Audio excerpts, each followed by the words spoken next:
You find yourself in a situation where you want to leave your job even without having another job lined up. You actually want to spend some time not working.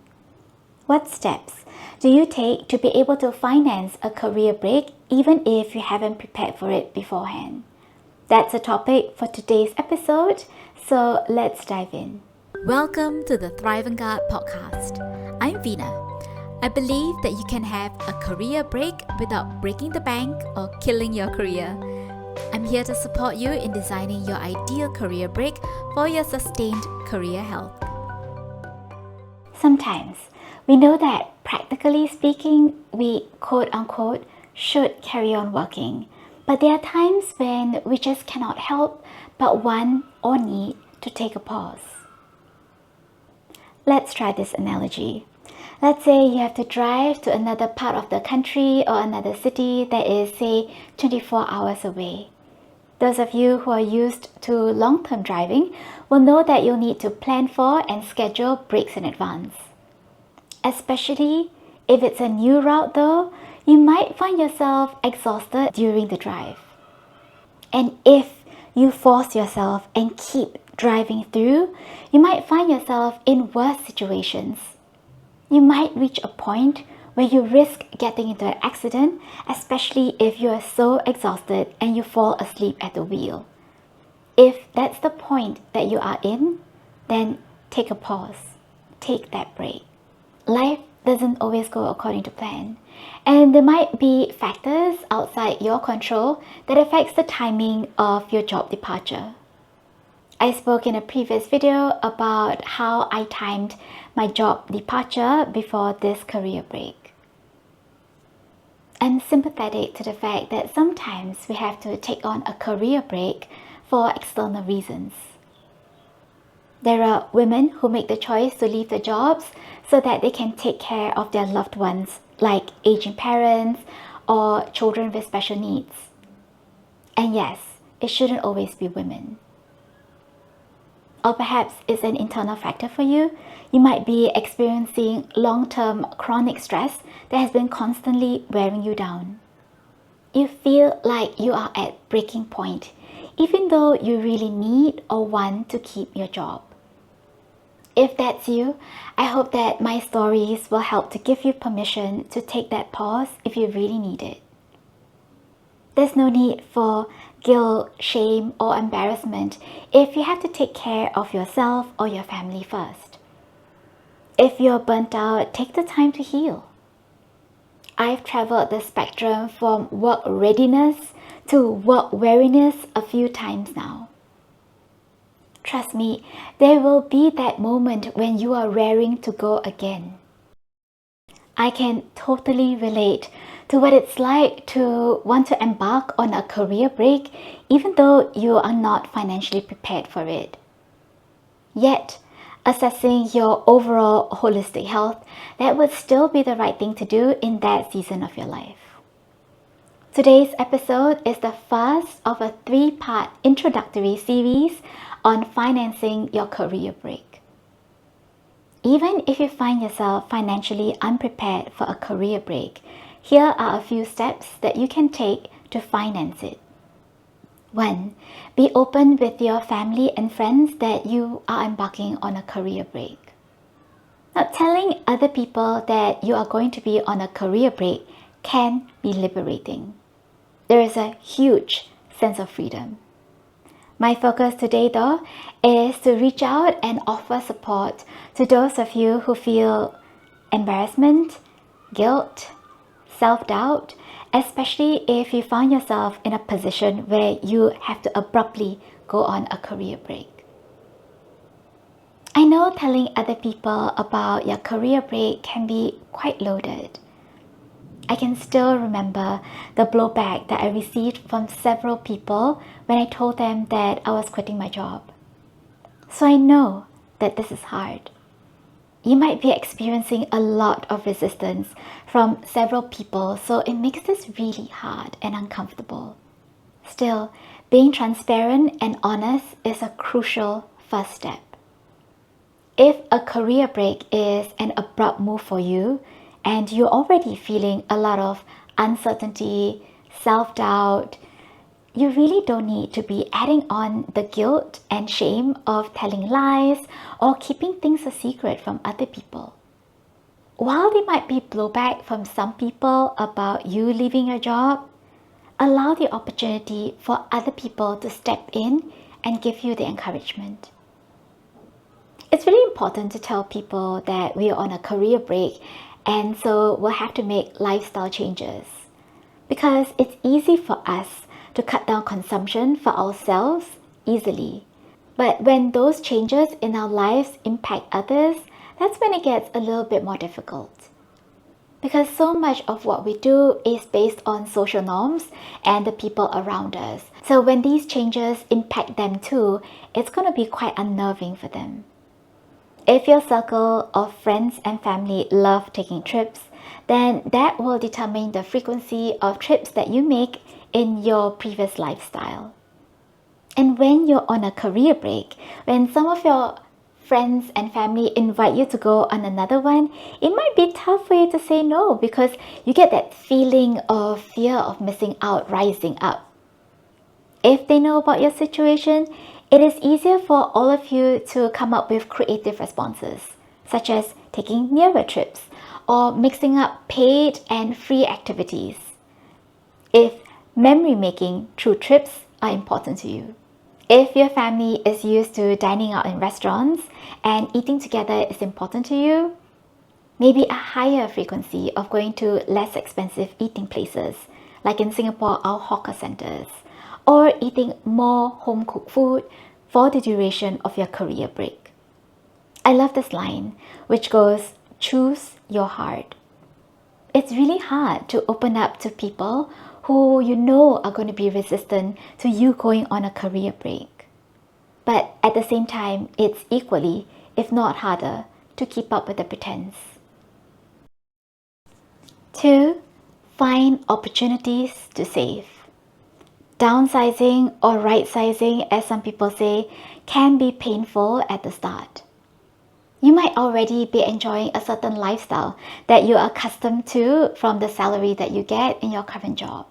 Still, there's beauty in the process of evaluating your current lifestyle and seeing what you truly value and discarding the rest. For example, one of my hobbies when I was working, especially in my first job, was to go cafe hopping with my girlfriends. I have a massive sweet tooth and I love having cakes. I really enjoy catching up with my girlfriends, soaking in the ambience of the cafes. During my career break, I cut down the frequency of going to these cafes. I even feel that I'm much better off for it. Nowadays, I ask my friends whether they want to meet me and do a movement-based activities. We would take long walks, hike or swim instead, or we can just meet at each other's places. I think we're all much healthier for it. Now let's find other ways that you can save. I've prepared for you an expense sheet template as part of the Confident Career Breaker Guide. You'll see in the column that the expense sheet is divided into flexible and fixed expenses. Now these categories are just my suggestions, because what is fixed to another person and what's flexible to another person is different. Fixed expenses are expenses that you cannot change, and flexible expenses are those that you can eliminate or reduce. Let's start with the low-hanging fruit of your flexible expenses. In the list that I offer to you, run through it and see what constitute flexible expenses for you. Personally, for me, the categories that I will find flexible includes dining out, clothes, and accessories. It would be different for you.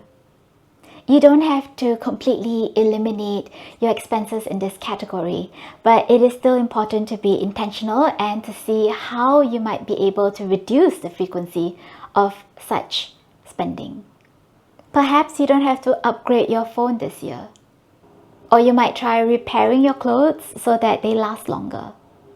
Or you can still feed your inner fashionista But instead of doing online shopping of new clothes, you might want to hit some of the stores for thrifted clothing. Or you might want to cut down on your television or music subscriptions.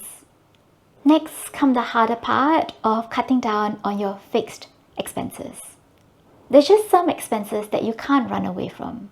For example, I'm paying conservancy fees for the home that I'm staying at, and that's not something that I can change or eliminate as long as I want to continue having a shelter over my head. But there are other expenses that you can minimize. For example, we all need electricity. We need our mobile phones to keep in touch. But it might be possible to find a lower cost electricity supplier or a different mobile service operator. It might be worth shopping around to find a new provider, especially since these are recurring charges. It's worth knowing what is the minimal amount that you can spend without feeling severely deprived. Maximalist is the dream career break, no holds barred, and moderate is somewhere in between. But if you're embarking on a sudden career break, then you probably will have to cut your spending down stat. You will probably have to cut your expenses down to the minimalist side. If during this whole process you feel down on yourself or you feel deprived, keep reminding yourself why you embarked on this career break. Remind yourself of what you have gained during this break instead of the difference in lifestyle that you are experiencing because you went on this break. The next step, number 3, to financing an abrupt career break is to find opportunities to earn. Now, saving is hard, I hear you, but I don't think saving is enough for us to be able to afford a career break. During this career break, you might reach a point where there's a limit to how much you can save. At that juncture, you may need to find opportunities to earn, even if it's not a full-time job. On my second career break, after resting for a while, I set up a sole proprietorship. This is where income from my gigs and my side hustle goes into. Because I was previously in the teaching industry, so I tried to find opportunities to earn that leverage on that skill set. Now, this is where telling people in your life that you are going on a career break, which we covered in step 1, is so crucial. Because who knows, they might be coming across opportunities that you might be suitable for. I was very fortunate that some people had me in mind when they saw opportunities for me to do adjunct teaching or doing facilitation for teachers or writing articles based on education. Now, you might be pushing back a little and you might be thinking, well, the last thing I want to do is to work during my career break. I can so relate to this. What I can say is put yourself out there doing things that you are already drawn to, things that you're curious about, things that you love. That way, people can see you at your best using your natural strengths. You will have natural enthusiasm for doing something, and that is very attractive to people. For example, I did a lot of volunteering doing nature guiding because I love being in nature anyway. I did workshops that touched me or inspired me and did things that I was genuinely curious about, like storytelling or improvisational theater or learning to do oil painting or drawing. Put yourself out there doing things that make you come alive. Doing that gave me the opportunities to meet new people even though I'm an introvert. And putting yourself out there will put you in the flow of having opportunities come your way. Getting out there and meeting new people will put you on the path for opportunities to earn. Now, there is a reason why I put finding opportunities to earn in the last third step of how to finance your career break, especially if you have to embark on it abruptly.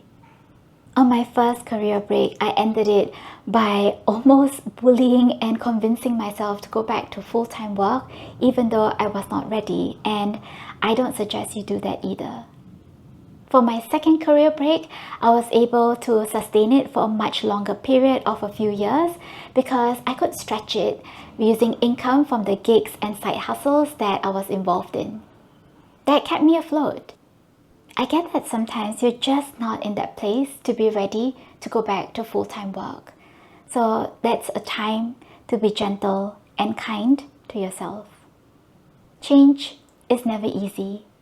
But if you find yourself having to abruptly go on a career break, these are some of my suggested steps. 1. You need to be honest and transparent with the people around you that you are going to go on a career break, even though it's hard and even though you know that you're going to face resistance. 2.